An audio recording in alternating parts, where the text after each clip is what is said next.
urusan hutan, urusan banjir, urusan segala macam, saya akan ngomong keras. Kebesaran-Mu ya Allah, kasih sayang dan rahmat-Mu dalam sadarku terus. Inilah konsekuensinya apabila melakukan penebangan hutan secara liar dan pertambangan ilegal, seperti yang dipikirkan oleh Kang Deddy Mulyadi. Tanah yang subur kini menjadi gersang dan berpotensi banjir, serta tanah longsor sehingga membuatnya murka. Desa-desa kekeringan sumber-sumber mengering, dan manusia mulai merasakan akibat dari ulahnya sendiri. Panas menjadi tak tertahankan, dan kehidupan terasa semakin sulit.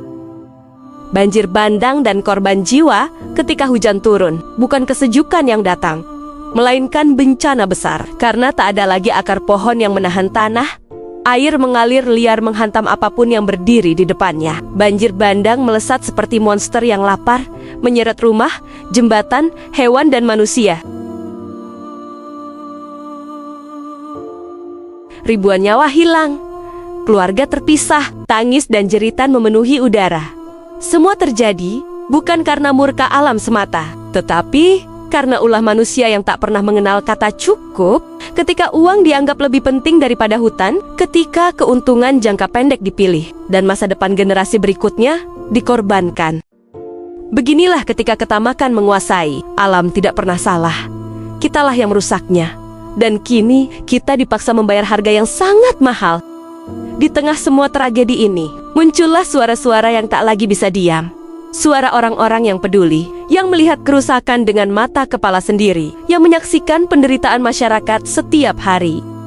Dan salah satunya adalah Kang Deddy Mulyadi. Dengan amarah yang tidak dibuat-buat, ia menegur, mengingatkan, bahkan membentak, bukan karena benci, tapi karena peduli. Karena ia tahu, kalau tidak ada yang berani bersuara, kerusakan ini tidak akan pernah berhenti. Inilah suara kemarahan yang lahir dari kepedihan, kemarahan atas hutan yang hilang, atas banjir yang merenggut korban, atas bumi yang semakin sekarat. Suara yang mewakili ribuan keluarga yang kehilangan rumah, ribuan anak yang kehilangan orang tua, dan ribuan nyawa yang tak bisa kembali. Ini negara harus benar, nggak bisa begini terus. Bapak enak di sini, Pak, nggak kebanjiran, orang sana kebanjiran. Tinggalkan legasi yang baik buat generasi ke depan. Saya pengen birokrat itu jujur, kata Kiki jujur. Saya nggak akan kritisi anggaran 0, sekian, enggak. Tapi kalau urusan hutan, urusan banjir, urusan segala macam, saya akan ngomong keras. Saya dari dulu jawaban tuh banjir, tahun kemarin jawabannya itu jalan, tapi Bapak nggak ngasih solusi. Tugas Kementerian Lingkungan itu atau bersifat tegas. Sikapnya adalah menjaga lingkungan dan menjaga hutan. Seluruh dinas, seluruh kementerian harus tunduk pada rekomendasi Kementerian Lingkungan Hidup. Pembangunan ini tidak recommended karena akan mengakibatkan ini. Pembangunan ini tidak recommended karena akan mengakibatkan ini. Pembangunan ini tidak recommended karena akan mengakibatkan ini. Kawasan ini tidak boleh ditebang karena mengakibatkan ini.